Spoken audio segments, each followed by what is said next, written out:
వి gold trusted gold buyers మీరు తాకట్టు పెట్టిన బంగారాన్ని విడిపించి ఈ రోజు ఉన్న మార్కెట్ ధరకు కొనబడును. అంటే రాష్ట్ర దిశ దశ పార్టీ శ్రేణులు పార్టీ యంత్రాంగం మరి సుదీర్ఘమైనటువంటి టైం తర్వాత 19వ తారీఖున కేసీఆర్ గారి నాయకత్వంలో వారి అధ్యక్షతన మీటింగ్ జరుగుతుంది కాబట్టి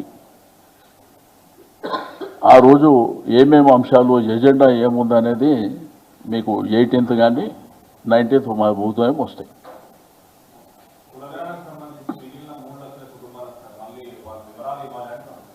నేనేమంటారు ఇక్కడ జరిగిందే ఫస్ట్ ఆఫ్ ఆల్ పునగణన చేసిందే తప్ప అంటున్నాను. నేను 3.1తో వచ్చేది ఉపయోగం ఏం లేదు.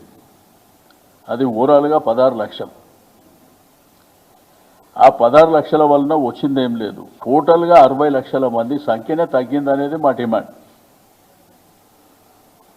నేను ముఖ్యమంత్రి గారికి ప్రభుత్వానికి భేషజాలకు పోకుండా ఈ 3.1 అనేది పక్కన పెట్టి మీరు ఫ్రెష్గా మొత్తం చేయండి.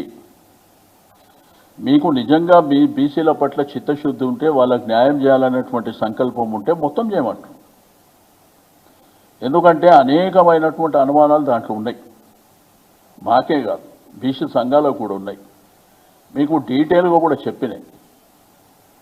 2011 సెన్సెస్ జనాభా ప్రాతిపదికన 3,50,00,000 మందిది అనేది అఫీషియల్ లెక్క. అది నెట్లో కూడా ఉంది.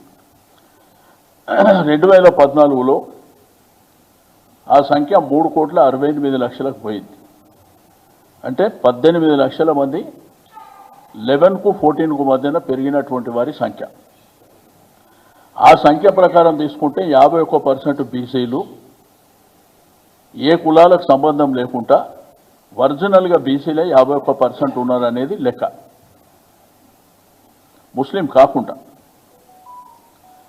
దాంట్లో ముస్లిం సంఖ్య తీసుకుంటే 10% అబోవ్ ఉన్నదనేది ఒకటి, ఎస్సీల సంఖ్య తీసుకుంటే 17% అబోవ్ ఉన్నదనేది రెండోది,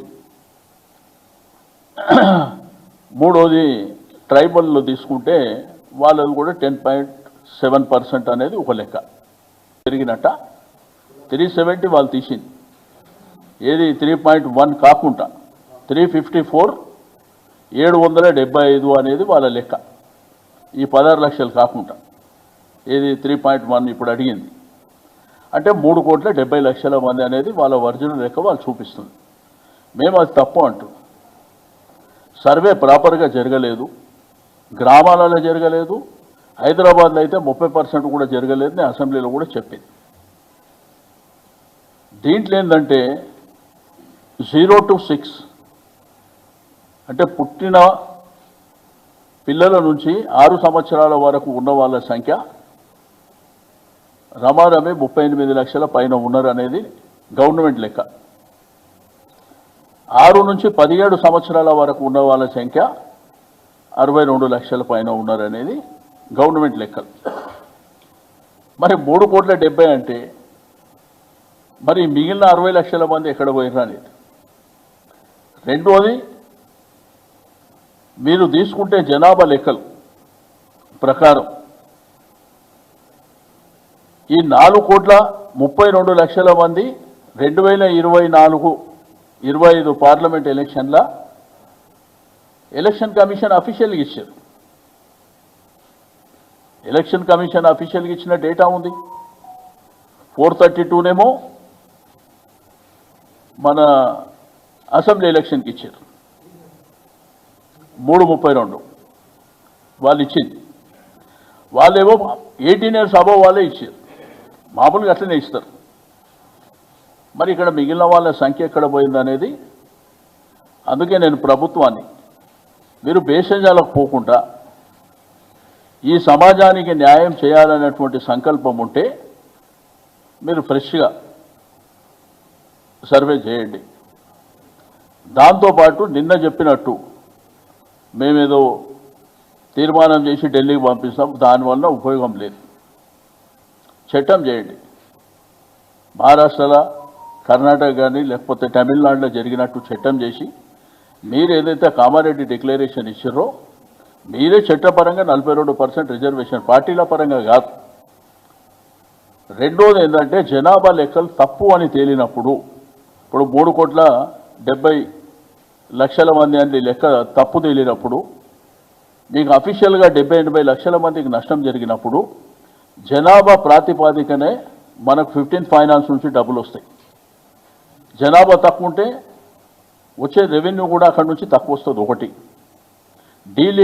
రీఆర్గనైజేషన్ జరిగినప్పుడు, పార్లమెంట్ అసెంబ్లీ సీట్లు పెరిగినప్పుడు కూడా సంఖ్య తగ్గుతుంది. దానివల్ల తీవ్రమైనటువంటి నష్టం ఈ సమాజానికి జరిగేటువంటి అవకాశం ఉంది. రెండోది, నిన్న మొన్న మాట్లాడినప్పుడు 51% బీసీలు అంటారు. 51 కాదు, 51 2014లో మీకు 5-6% పెరిగారు. ఓవరాల్గా చూస్తే సంవత్సరానికి 1.35% పెరుగుదల ఉంటుంది పాపులేషన్. అంటే 10 సంవత్సరాలకు 13.8% పెరుగుతారు. కాబట్టి 6-7% అంటే ఒరిజినల్గానే బీసీ సమాజం 57-58% ఉంటారు అనేది మా అంచనా, మా లెక్క. ముస్లిమ్స్, అదర్ కమ్యూనిటీస్ కాకుండా.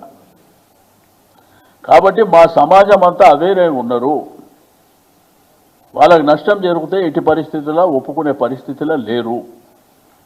మీరు అరీబని లోకల్ బాడీ ఎలక్షన్కి అవసరం లేదు. మీరు చేయండి, సైంటిఫిక్గా చేయండి.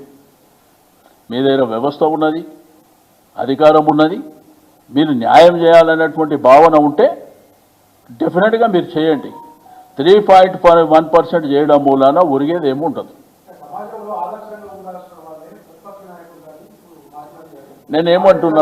నేనేమంటున్నా నేను అనేదల్లా ఒకటే, మీరు బ్రహ్మాండంగా నెక్స్ట్ ఒక డేట్ అనౌన్స్ చేసి చేయండి, అందరూ భాగస్వామ్యం అవుతారు. కేసీఆర్ గారు, కేటీఆర్ గారు, హరీష్ రావు గారు, అందరు పార్టీ శ్రేణులు, జనము అందరూ కూడా భాగస్వామ్యం అవుతారు.